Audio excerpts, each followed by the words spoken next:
Ang Paul Sparks Gray naman sa akin, tingin ko destiny yan sa akin eh. Kasi unang-una, hindi ako gray lover. Hindi ako mahilig sa kulay ng gray. Kaya lang, every time na lalaban ako, yan ang tumatalo sa akin, gray. So, tingin ko bakit? Sabi ko, hate na hate ko yung color na yan.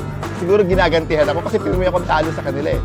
So, ayan, diyan ako nag-umpisa na maghanap ng source para sa magagaling na gray. Dumating nga yung Paul Sparks. Ang Paul Sparks Gray naman na yan, dumating sa akin dito, 2009, is male lang siya, lalaki lang. So sabi ko sa kapatid ko, bakit lalaki lang? Paano sila dadami?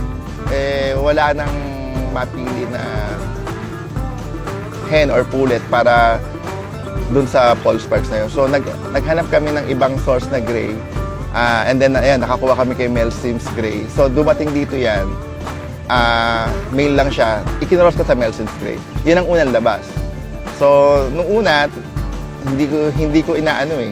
Hindi ko siya pinapansin kasi nga, gray eh. Nung naubusan ako ng panlaban, napilitan ko silang ilaban. At na-amaze ako, ba't kaya, magagaling pala sila. Or nakachamba lang. And then the other year, hindi ko pala sila pinarano. So, naiwan na naman sila kasi nga hindi sila gwapo, hindi sila modelo. So, naubusan na naman ako ng panlaban. And then, nilaban ko, syempre, no choice. Nilaban ko na naman sila. So, hanggang nakita ko na, meron something dito sa manok na to. So, ito yung talagang, dito ako nakilala sa mga grays na to. Syempre, dun sa ang baseline ko rito, pinaka-baseline ko rito sa Pilar Farm is yung grays and the sweaters. And then, kung magmi-mix man ako, sweaters to Gilmore. Pero I don't do process from gray to sweater. Ayokong masira yung timing nila. Baka maging mag-aggressive sila pagka pinasukan ko ng sweater. Pero yung sa mga other buyers naman, ginagawa nila, gray, sabi nila sa akin, ang galing nito sa sweater, sir, yung mga Paul Sparks. So, sige, tuloy nyo lang. Pero sa akin kasi, nag-stick talaga ako na gray to gray on. Sabihin ko lang yung characteristic ng Paul Sparks. Unang-una, ang cutting nila is very deep ang kumat sila. Kaya nilang pumatay ng isang palo. Kaya nilang manalo ng isang palo. Ang characteristic nila, mailag. Yung timing nila maganda. So, yung sa mga nagtatanong kung paano ko sila ginagawa para as a battle stag or battle cock, ang ginagawa ko sa kanila is gray to gray on. I think yung Oregon Gray is meron siyang hatch. So, doon siya bumabagay. And then, pagka lumabas na yung offspring na half and half, pinapasukan ko pa ng another gray, the Jogood Gray. So, ang tawag namin doon 3G, 3 gray. So, sila lang yung umiikot na sa bloodline nila, yung tatlong klaseng gray lang. Competitive sila pagdating sa stag derbies, nananalo sila. And then pag sa cock naman, ang adjustment lang dyan, medyo ililin mo sila ng konti. Ayaw nila ng medyo mataba sila. Gusto nila pag lumaban lean.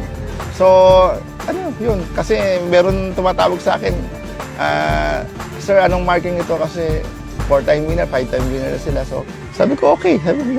Sabi ko, it's good. Sabi ko. Ngayon, ang may tatali ko siguro ito mga 600 to 700.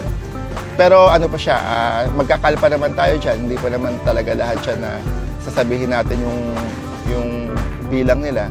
So, tignan natin later on, siguro yung good, mga 400, ganyan.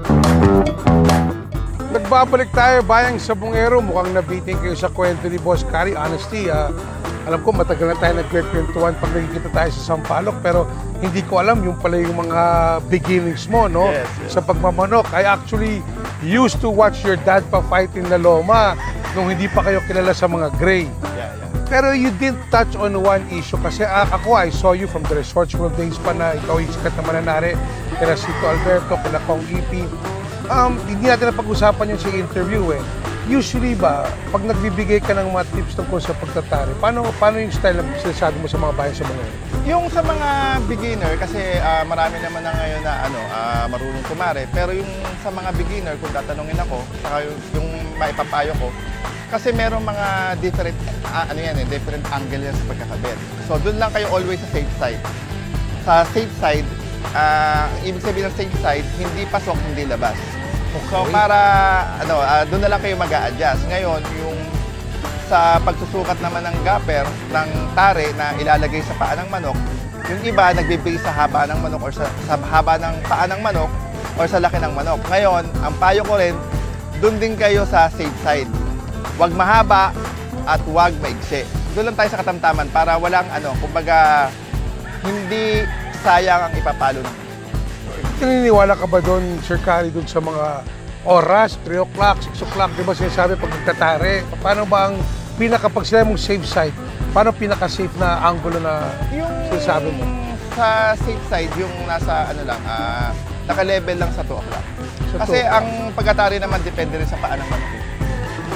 Totoo yan. Ikaw ba, can you decide not to make tari a certain individual or a certain manok? Kunyari, tinatarihan mo isang sikat na endorser. Pero sa araw na yon, dahil sa senyales siguro, malas ang puti or malas ang off-color. All of a sudden, sa lineup niya, meron siyang off-color. Pwede ka ba tumanggi o hindi? Pwede naman. Nasa naman yan eh. Kung nasa feeling mo naman yan eh. Kung talagang hindi ka lucky at that day. So, pwede mong tanggihan. Pwede mo sabihin na... Oo, na pahiyang muna. Yung sabungero linggo na pahinga. Pahiyang muna. Yeah, pahiyang. Meron bang mga experiences ka, Sir Carrie, na parang binigay na ng lahat ng manok, pinalo niya lahat, ang ganda ng kinilos, pero na one shot siya. Tapos ikaw binintang nung... Oo, kasi naman, eto lang sa mga mananari kasi, kagaya kong mga mananari, pag ang manok pumalo ng isang palo at nakamatay, ang pupurihin yung manok. Sasabihin, ang galing ng cutting ng manok. Never na puri ang mananari eh.